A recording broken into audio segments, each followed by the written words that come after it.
The projection screen still glowed with my findings when they all stood in unison. 12 executives, their faces contorted with a mixture of anger and disdain, pushed back their chairs simultaneously, as if orchestrated. My voice died mid-sentence about the alarming quality failures I'd uncovered. "We're done listening to her failures," Baxter, the COO, announced to the room. His voice carried that particular timbre of someone who believed himself untouchable. "This presentation is a waste of valuable time."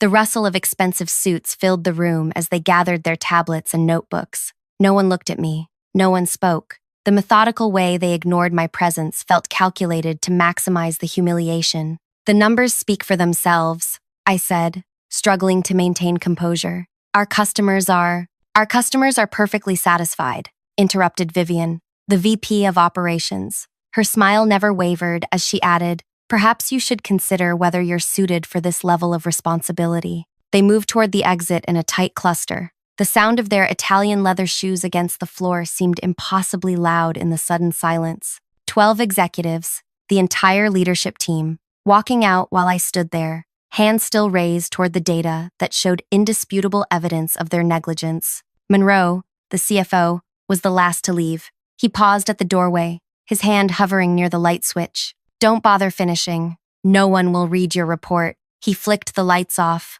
leaving me in semi-darkness, illuminated only by my damning presentation. 30 seconds passed in that dimmed room. My heartbeat slowed from racing panic to something steadier, colder. The betrayal crystallized into something harder, something actionable. I'd anticipated this reaction, had practically counted on it. The public rejection was merely confirmation of everything I'd suspected for months. I pulled out my phone, scrolled to a number I'd saved weeks ago, but hoped I wouldn't need to use. Pressed call. When she answered, I spoke 7 words that would change everything. "They did exactly what you said they would." "All of them?" asked the voice on the other end. "Every single one. And it's all recorded." A pause. "Give me 4 hours." I ended the call and sat back in my chair, staring at the data still projected on the screen. The quality failures, the cover-ups, the altered test results, everything they didn't want anyone to see. Before we continue, thank you for joining me on this journey.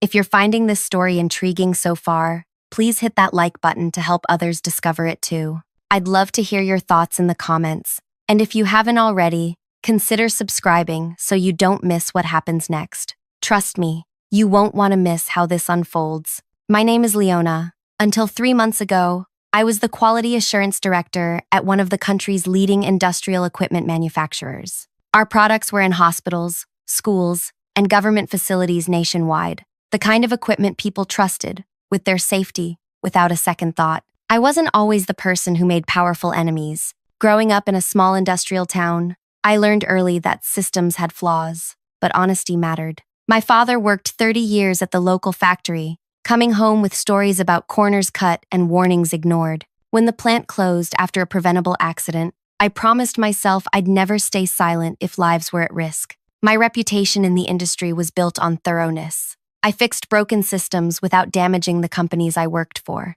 I was known as someone who found solutions, not someone who created problems. That's why they recruited me. "We need someone with your integrity," Baxter had said during my final interview, his smile warm and convincing. "Minor inefficiencies have crept into our processes. Fresh eyes, that's all we need." My predecessor, Tomas, had left suddenly. Health issues, they claimed. His team seemed oddly reluctant to discuss him. When I asked about his documentation, I received vague responses about his unique system that hadn't been properly transferred before his departure. The first warning sign came during my facility tour. Nadia, a quality technician with 8 years at the company, showed me around with mechanical precision. Her answers felt rehearsed until we reached the testing lab. When I asked about their validation protocols, her eyes darted toward a small camera in the corner before answering. "We follow established company procedures," she said, her voice tight. Later that week,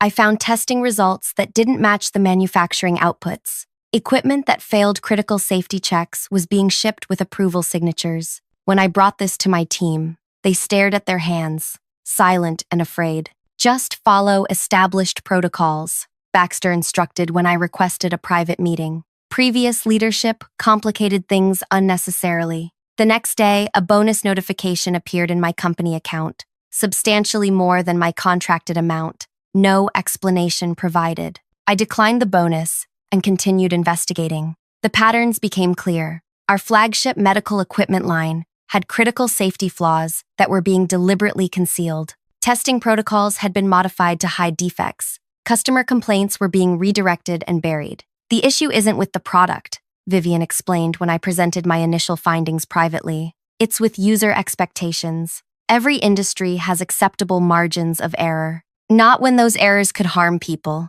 I countered. She slid a folder across her desk. Inside was a revised employment contract with a substantial salary increase and an unusual confidentiality clause.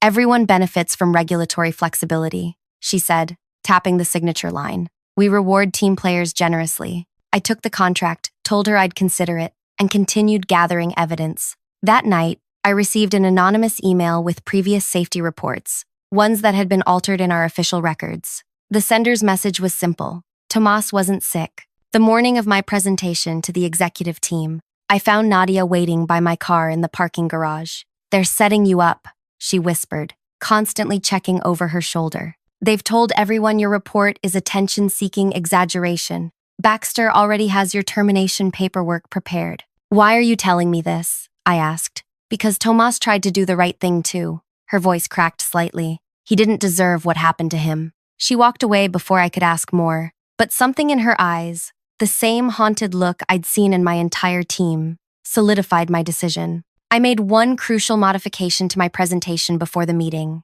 removing one slide that contained the most damning evidence, saving it for another purpose. After the executives abandoned the meeting room, I sat alone in the semi-darkness. The call I made wasn't to a journalist or a lawyer. It was to Eliza, the lead investigator at the regulatory agency overseeing our industry, our industry, someone who had been quietly building a case for months. I sent you everything from today, I told Eliza. The walkout was almost exactly as we predicted, and they made those comments about the Cincinnati incident on record. Her voice was measured, professional. Yes, Monroe specifically mentioned handling it like Cincinnati when discussing the suppressed incident reports. Perfect. That connects the dots we needed. Keys clicked in the background. Stay where you are for now. Act normal if anyone returns. I gathered my materials slowly, methodically. The humiliation that should have crushed me had instead hardened into something dangerous, certainty. For 3 months,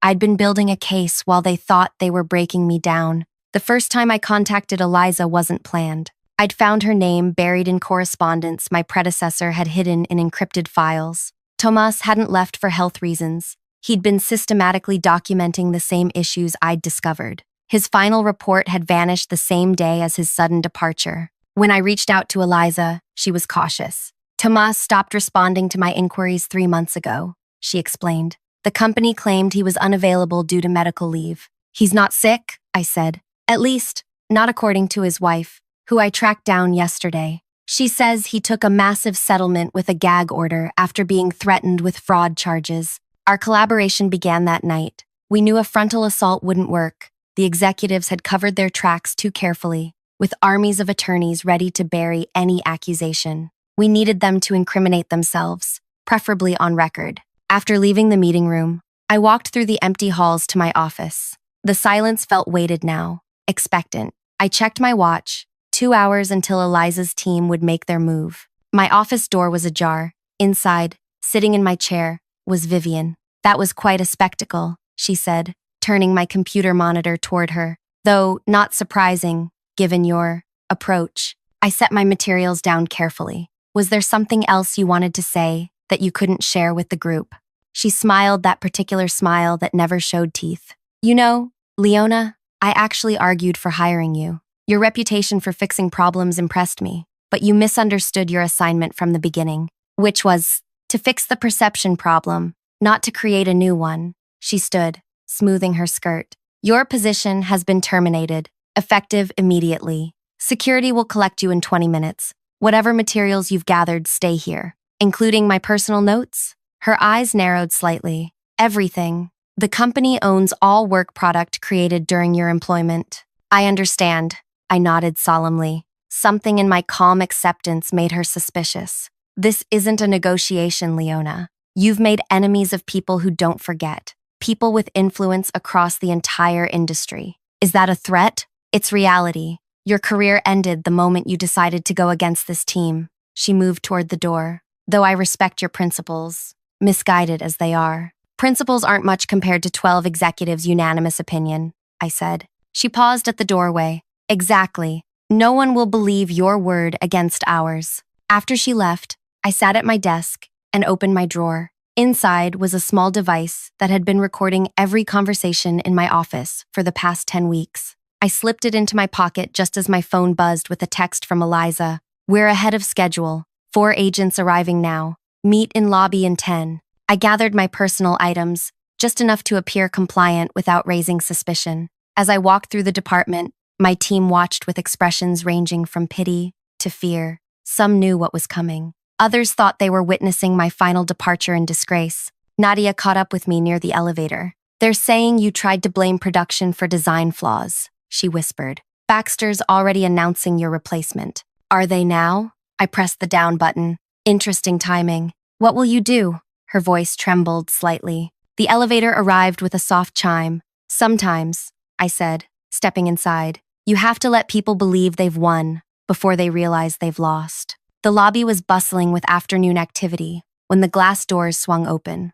4 individuals in dark suits entered, led by Eliza herself. Her badge was already visible as she approached the security desk. Regulatory Enforcement Division, she announced, her voice carrying across the marble flooring.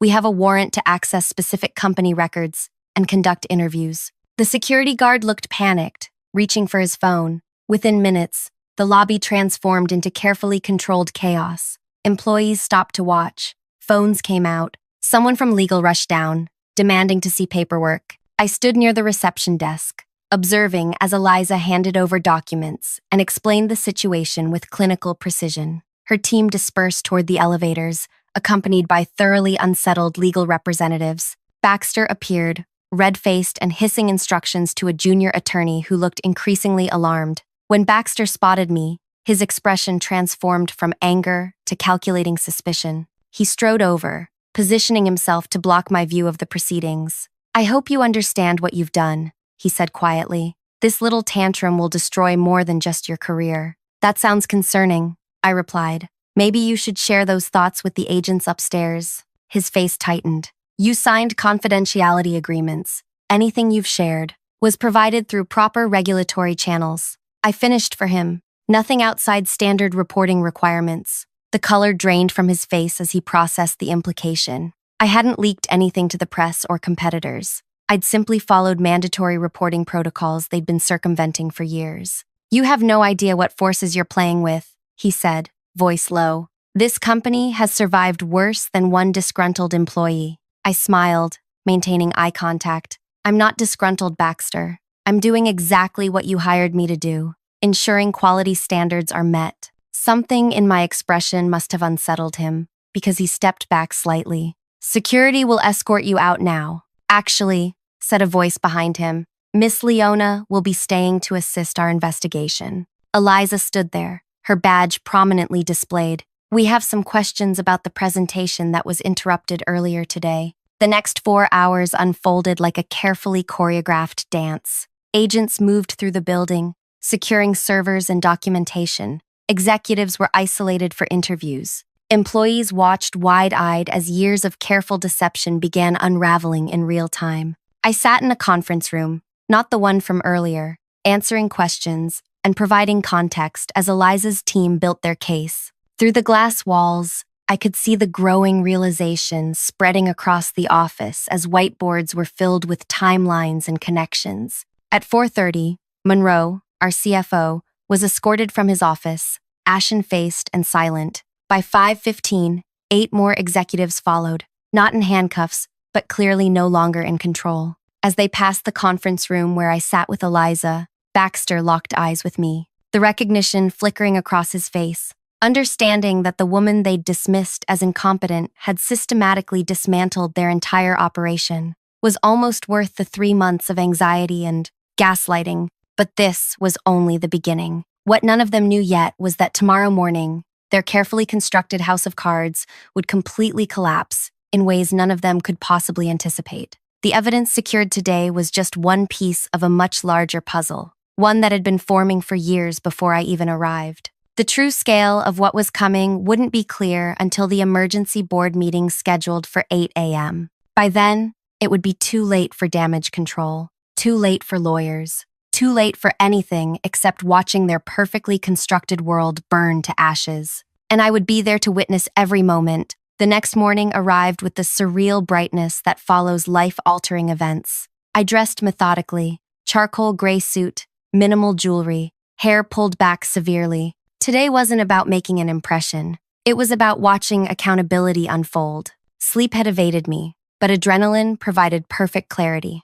3 months of careful documentation, strategic alliances, and deliberate patience were about to culminate in this emergency board meeting. The company headquarters looked different in the early morning light, vulnerable somehow. Security had been increased, with unfamiliar guards checking IDs at every entrance. News vans waited at the perimeter of the property, held back by temporary barriers. Miss Leona, a woman I didn't recognize, greeted me at the executive entrance. "I'm Zoe, assistant to the board chair. You're expected upstairs." The executive floor was eerily quiet. Glass offices that usually bustled with activity stood empty, their occupants notably absent. Computer screens displayed login pages that would never again welcome their usual users. Zoe led me to a side room adjacent to the main boardroom. Through a partially open door, I could see people gathering. Somber faces, urgent whispers, water glasses no one touched. "Wait here," Zoe instructed.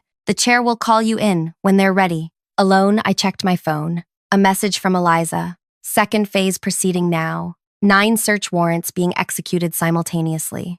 I smiled. Perfect timing. From the boardroom, voices grew louder. Someone was demanding answers. Another was insisting on legal representation. A third voice, firm, authoritative, cut through the chaos. "This meeting will come to order," announced Edmund, the board chair. "We face unprecedented allegations that require immediate action." The door swung open. Edmund, a silver-haired man with calculating eyes, nodded at me. "Please join us, Miss Leona." The boardroom contained 23 people, the full 12-person board, several senior executives who hadn't been at my presentation yesterday, and a cluster of grave-faced attorneys. The 3 empty chairs at the table were conspicuous. For those who haven't met her, this is Leona, our quality assurance director, Edmund said. Or rather, our former director, according to termination papers that were apparently filed yesterday afternoon, papers I never approved. Murmurs rippled across the room.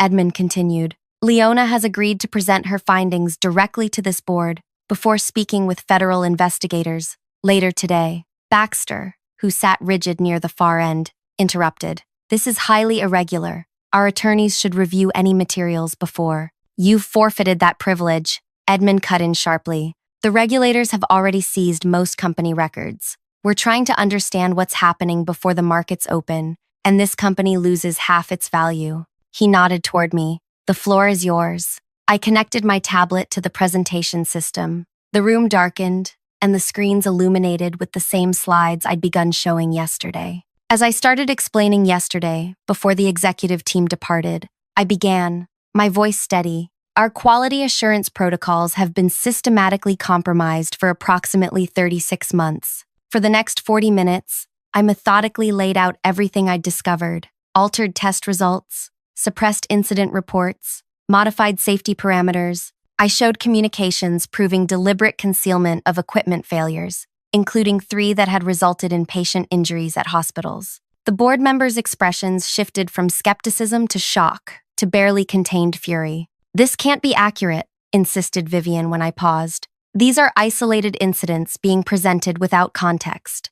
"Actually," I replied, "I haven't even shown you the most concerning evidence." I switched to a new set of slides, ones no one had seen before. These contained financial records showing patterns of suspicious payments to offshore accounts following regulatory inspections, tracing diagrams, linking executive bonuses to falsified quality metrics, email chains discussing containment strategies for potential whistleblowers. "Where did you get these?" demanded Monroe, his voice hoarse. "From your predecessor, Tomas," I replied calmly. Before he was forced out, he created secured backups of everything. He anticipated being silenced, just not how thoroughly you would do it. I turned to the board. Tomas didn't leave because of health issues. He left because he was given a choice: sign a settlement with a gag order or face manufactured fraud charges. His final act was encrypting these files with instructions that they be sent to specific people if he didn't reset a digital timer every month.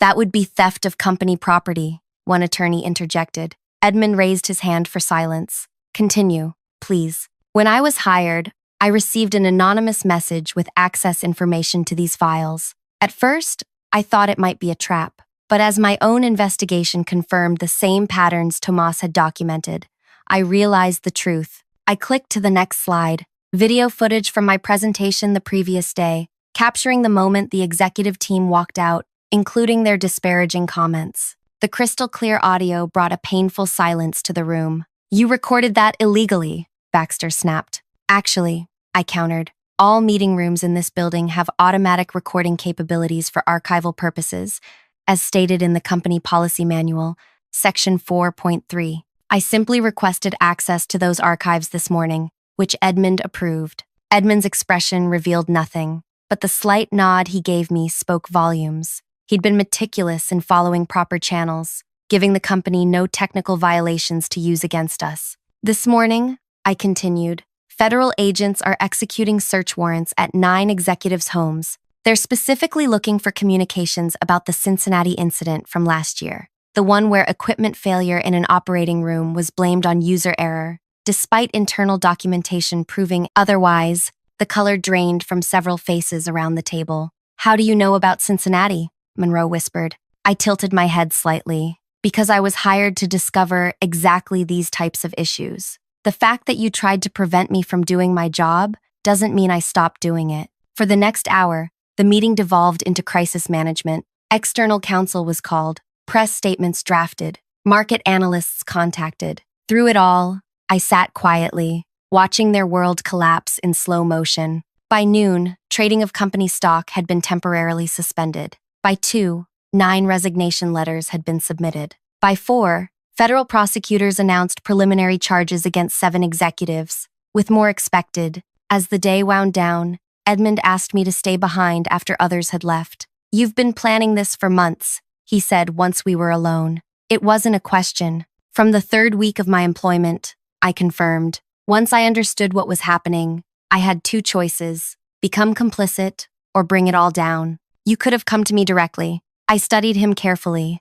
Could I have? 3 board members were aware of these issues, Edmund. Their signatures appear on approval documents for the modified testing protocols. He had the grace to look discomfited. Not all of us knew the extent. Ignorance by choice is still a choice. He nodded slowly, accepting the rebuke. What happens now? That depends on you. The company can survive this, but not with the same leadership structure, not with the same priorities. And where do you fit in that future? I smiled. I don't. My resignation will be on your desk tomorrow. My work here is finished. The next morning, I watched from my apartment as news channels displayed footage of executives being escorted from their homes. The company's stock had dropped 42% at opening. Class action lawsuits were being assembled. Industry analysts predicted a complete leadership overhaul. What none of them knew, what no one except Tomas, Eliza, and I understood, was that this had never been about revenge for my humiliation. It had been justice for the patients harmed by faulty equipment, for the employees threatened into silence, for the systematic corruption that valued profit over safety. The revenge had not been the public downfall or criminal charges, satisfying as those were. The true revenge was in that moment when 12 powerful people had simultaneously revealed their character by walking out, believing their unified front made them invincible, never suspecting that their synchronized abandonment was the final piece of evidence we needed. They thought they were demonstrating power. Instead, they were sealing their fate. My phone rang, a number I didn't recognize. Is this Leona? Asked an unfamiliar voice. It is. This is Dr. Harrington at Memorial Hospital. We've been following the news about your former company. Our medical safety board would like to discuss a potential consulting position, helping hospitals identify compromised equipment. Would you be interested? I smiled. Very much so. Sometimes, The best revenge isn't watching your enemies fall, it's using their destruction to build something better upon the ruins they left behind. If you've made it to the end of this journey with me, I can't thank you enough for listening. The courage to stand up against powerful forces often comes from knowing others understand your story. Please consider hitting that like button if this resonated with you, and subscribe for more true accounts of corporate justice. Drop a comment sharing your thoughts or experiences. There's strength in our shared stories. Until next time, remember that no amount of power can withstand the weight of truth when it finally breaks free.